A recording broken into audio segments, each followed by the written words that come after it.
साथियों नमस्कार। कैसे हैं आप सब लोग? मजामा केम छो कसा आहेस? आप सबको जय श्री राम, जय बालाजी की, जय खाटू श्याम जी की। आज एक महत्वपूर्ण प्रॉब्लम को जो है हम डिस्कस करेंगे। पर ये प्रॉब्लम जो डिस्कस हम कर रहे हैं इसका बेसिस क्या है? आपने कहावत सुनी होगी, बेगानी शादी में अब्दुल्ला दीवाना। कई बार ऐसा होता है कि परिवादी के साथ या उसके बिहाफ पर कोई थर्ड पार्टी आपसे आके मिलती है रिगार्डिंग द वर्क ऑफ कॉम्डरेंट, आपसे बातचीत भी कर रहा है। इस बात की पूरी पूरी संभावना है कि वो आपको फंसाने की नीयत से कोई अमाउंट के बारे में जो है बातचीत करे। जैसे आपने हाँ भर दी या जी हाँ कह दिया या हूँ भी कह दिया, verification got complete and finally there will be FIR against you as per section 7 of पीसीएड। इन द पार्ट 2 इस बात की भी संभावना है कि वो अमाउंट जो है वो थ्रस्ट कर दे, अमाउंट जो है ग्राफ्ट कर दे, या फॉल्स रिकवरी जो है शो करे आपसे एंटी करप्शन। तो उनके पर्सपेक्टिव से एक्सेप्टेंस और रिकवरी प्रूव हो गई। जब तीनों एलिमेंट आ गए फाइल पे तो फिर कैसे बचोगे? इसलिए बहुत जरूरी है आज के टाइम पे टू बी अलर्ट।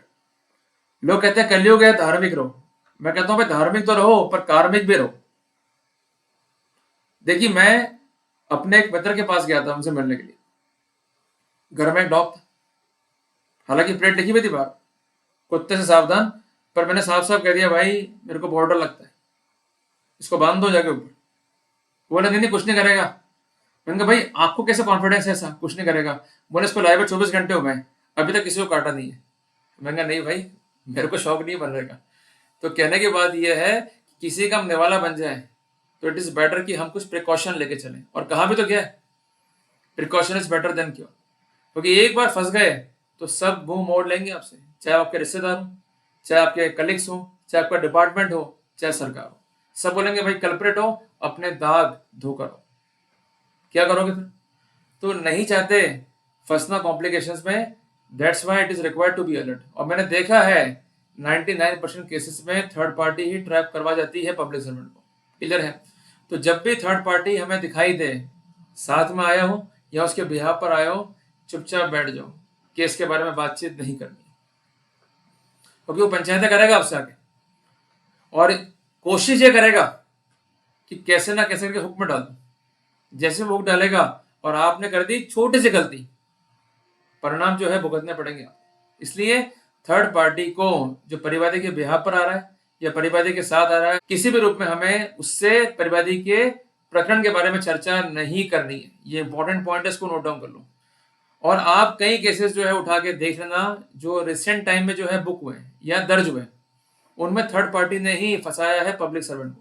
ये कोई भी हो सकता है, he might be an advocate, he might be his next friend, he might be his good friend, कुछ भी हो सकता है। इसलिए सावधानी बचाव है। क्लियर है बात? सावधानी हटी सब्जी पूरी बटी। दिमाग में चीज सेट कर लो। क्लियर है बात? दूसरी बात, अगर आपको बार बार संपर्क करने का प्रयास कर रहा है थर्ड पार्टी, तो क्या करें? आप जो अपनी विभागीय ऑर्डर शीट है उसमें इस बात को उल्लेखित कर दें कि आपको रिश्वत देने का जो है प्रयास किया जा रहा है। इसके अलावा जो कंसर्न एंटी करप्शन ब्यूरो है उसको भी ये बात इन्फॉर्म कर दें। और इसके साथ साथ जो स्थानीय पुलिस है उसको बात इन्फॉर्म कर दें कि ये व्यक्ति मुझे कई झूठे मामलों में जो है फंसा सकता है, इसकी नीयत जो है खराब है, ultimately is coming to me just to implicate me in false cases so that I could be extorted. ये बहुत बड़ा डिफेंस पॉइंट बनता है, क्योंकि कल को फंसा दिया गया तो ये बनेगा आपका डिफेंस ऑफ प्रोबलाइजिंग, कि आप केस को प्रोबलाइज कर रहे हो।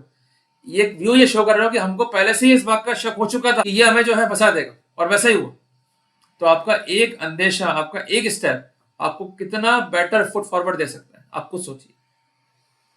इसके अलावा इस बात की भी संभावना है कि वो आपको बरगलाएगा, सामान्य बातचीत करेगा, घरेलू बातचीत भी कर सकता है, कतई नहीं करनी है। चौथी बात यह कि जो परिवादी है उसके साथ भी हमें फैमिलियर नहीं होना है।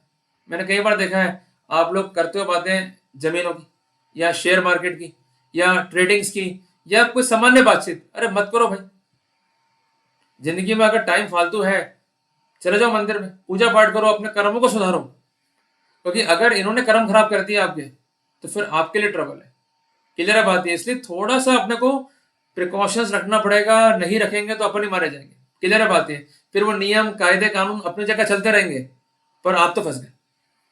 जेल जाओगे 100 अलग, बदनामी होगी 100 अलग, पत्नी को टेंशन होगी 100 लाख, बच्चों को टेंशन होगी 100 लाख, वो लोग चढ़ाएंगे उनको, देख भाई तेरा बाप जेल में, ये तेरी माँ जेल में, अच्छा लगेगा आपको?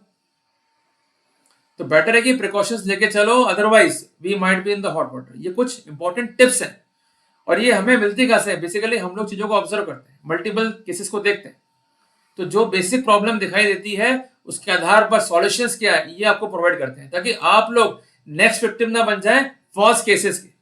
क्लियर है बात? है तो मैं उम्मीद करता हूं कि मैंने एक महत्वपूर्ण जानकारी आपको दी। साथियों, जल्दी मिलेंगे एक नए टॉपिक के साथ।